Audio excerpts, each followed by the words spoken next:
Hello, YouTube. Who is out there ready for another surf report? We have really some awe-inspiring aspects coming up, including a full snow supermoon. So, shall we get started with the Dreambot? The Dreambot says it all. This is the collective unconscious, the stars, the astrology, the influences come through the collective mind. And if we know what the memes are, we kind of know what to expect. So, what we expect to have happen is in the red arrows, news reporting and happened. What do we mean by that? Well, things that are familiar, things that are happening, we notice them. That's the red arrows. Familiar, happen, idea, press. Press is a form of newscaster. We're becoming the newscaster. That's the influence there.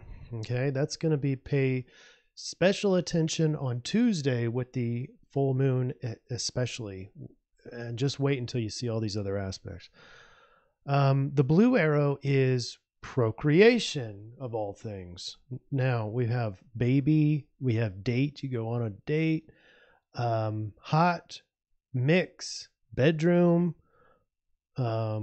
lived and virgin, but we also have these segmented lines here, crying and hated. So this is going to be deep, and we're going to be seeing this in the astrology. But just to give you a heads up, this whole deal about relationship health and procreation, it's kind of that young adult kind of feel where you're starting a family, or you're in that dating scene. It has that kind of feel. But look, the emotions, the only emotions surrounding this are crying and hated. All right, that's a big warning, and we're going to see that later in the astrology. The yellow arrows are kind of with this procreation, but I went ahead and made it different. It's party. It's the high life. Party, elevator, mix as a drink, mixed drink. Beer is in here, and lived is double allocated. So you might be able to mix those together. That'd be fine. I didn't. I kind of wanted to keep those separate. So something in there is high life, and then procreation, i.e. relationship. Okay. Very intimate relationship. All right. And then right off the bat, we can start seeing some changes. This is tonight. If you're here live on the YouTube, first, this is Sunday night. This astrology here is for the 18th. That's Monday. That's tomorrow if you're here live. And we have Sun sextile Uranus tonight, while you're asleep, probably at 2 a.m. Central Time. It's very change oriented. It's very positive. So positive changes. Great. Wonderful. But I'm asleep.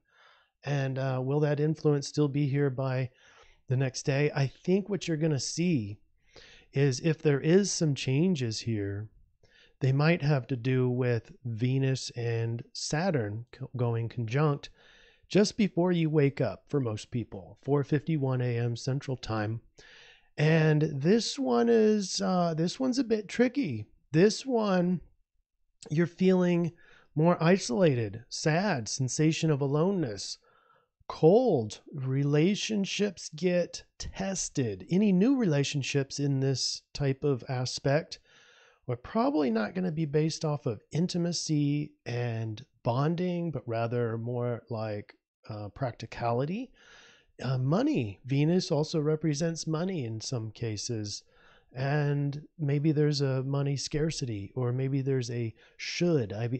Saturn is kind of the should planet, and Venus being the finance planet. And so maybe there's something orchestrating there for you for as far as money goes, like maybe I should develop a budget or something like that. Then later in the day at 6 p.m. Central, we have a trine between the moon and Jupiter. So we kind of have a reprieve from this lack of, I don't know, not the lack of, but isolation and sadness. But you know how fast the moon transits compared to everyone else. I don't think that influence is going to be there very long.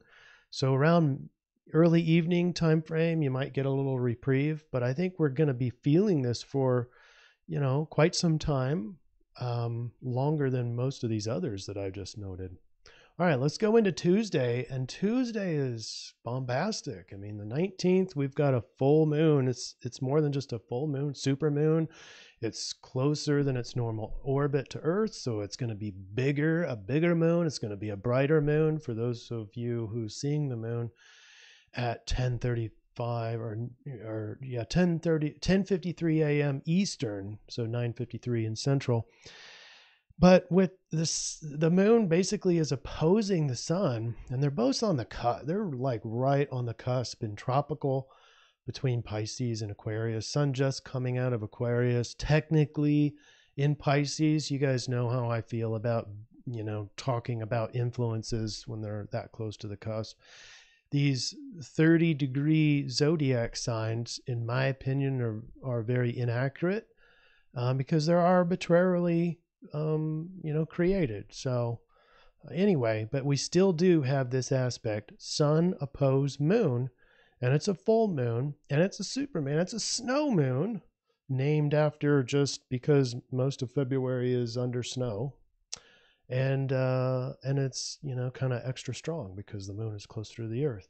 So what do we have? Well, a lot of people want to make this positive, and I think more realistic is when the moon is opposing the sun, we have kind of some tension.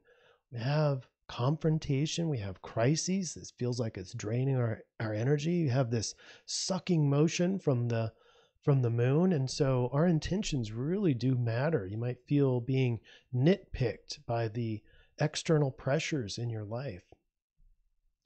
So we have that going on, but very early on, so this is the night between the 18th and the 19th at 12:40 a.m. Central Time, is Mercury conjunct Neptune. Holy cow. I mean, Mercury being thoughts and travel and technology, Neptune being dreamy and psychic material. So those two things meld, and it's neither good nor bad. It could go one way or the other. On the one hand, you might feel really dreamy and confused. On the other hand, you might have very clear premonitions and psychic material, telepathy, that kind of thing.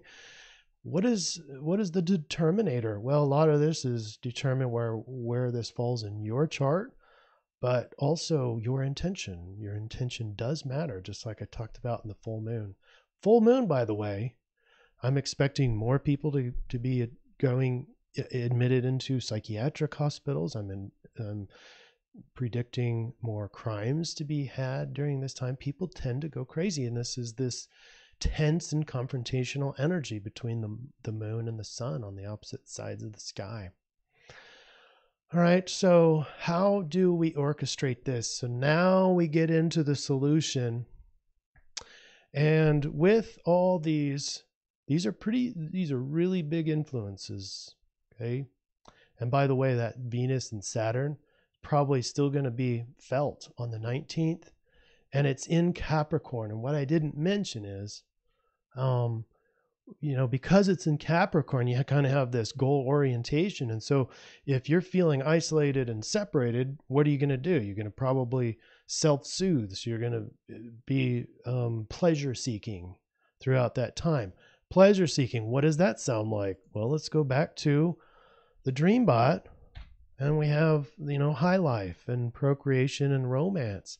This is where that's coming from. And look, these segmented arrows, crying and hated. All right, this is not the time to be engaging in pleasure seeking. Procreation and romance, fine if the intentions are correct there. Remember, if you remember nothing else, intentions matter for all the aspects, all the big aspects that we've got, the Venus, Saturn, and the Mercury, Neptune conjunctions, as well as the full moon on Tuesday. Intentions matter. I'll just pause there. Now, what's the solution? Well, one option here is, remember for all our solutions, we try to align with sidereal. So one of those solutions is going to Sagittarius.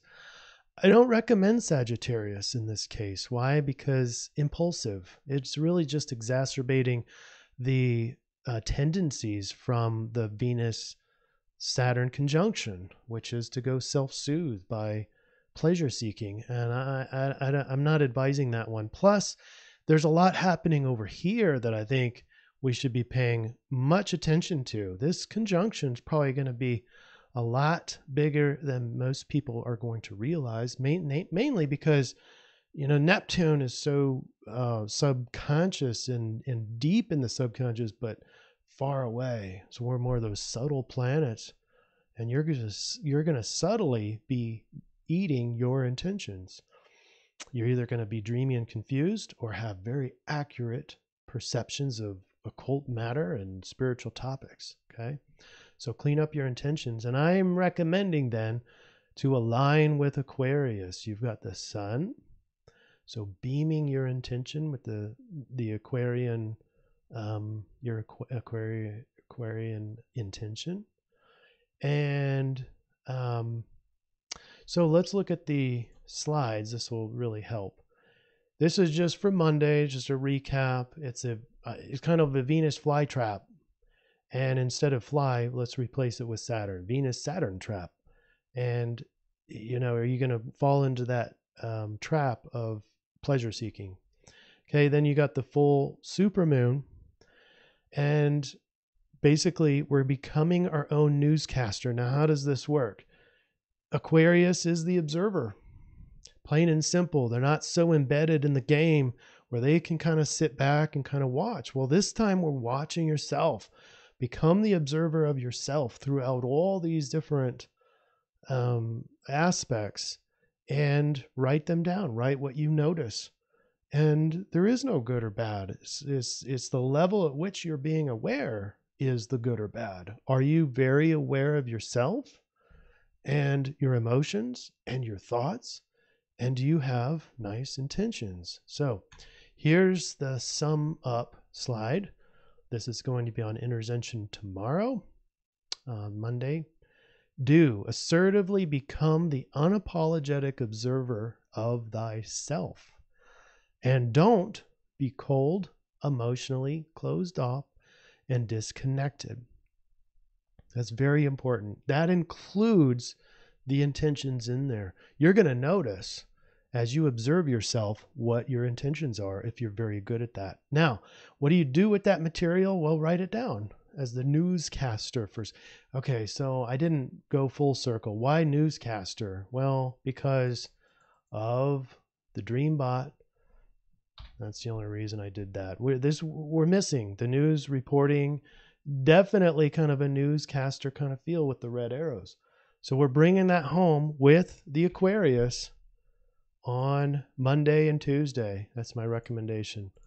All right. Then on Tuesday, that's the full moon, but also the new podcast with the hailed Dr. Stephen Hayes. This is the top 30 psychologist in the world, according to one of the more professional psychological organizations. That's a big deal. And I got to interview him. That's going to be on Intervention Radio. It's going to drop on Tuesday. I'm really excited for you all to be able to hear this unbelievable mind. And, you know, reaching 70 years old, there is no sign of any stopping this guy as he continues to evolve his work. A lot of his work had to do with linguistics, but also certain psychological theories and therapies that he developed himself in that wonderful mind of his. So that's on Intervention, and excited for everybody to be able to listen to that. Great timing too, because we do need to master our mind. That's the topic. He wrote a book called Get Out of Your Mind. He wrote ACT Therapy, Acceptance and Commitment Therapy, which is taking off, and that's the basis of the psychological theories for intervention therapy, all right, is ACT therapy. So this is the guy. This is the person who originated the very core of what intervention is founded upon. intervention therapy. All right. Enjoy all these aspects, but if you're not enjoying it, remember the key is to observe yourself, and there's no good or bad. And the only good or bad here is the level at which, and honesty and unapologetically observing yourself. We're just looking for facts. What thoughts are there? What emotions are there? What are my intentions? What are my subconscious intentions? And how do I know what my subconscious intentions are? But merely by watching my behaviors. It's much easier to watch your behaviors than get into this deep cycle of trying to figure them out inside your head. Just watch yourself, and you'll know very quickly. All right. I hope that makes sense. If not, ask me some questions, and we'll take this even further if need be. Thanks, everybody. I really appreciate your time. Enjoy the next couple days.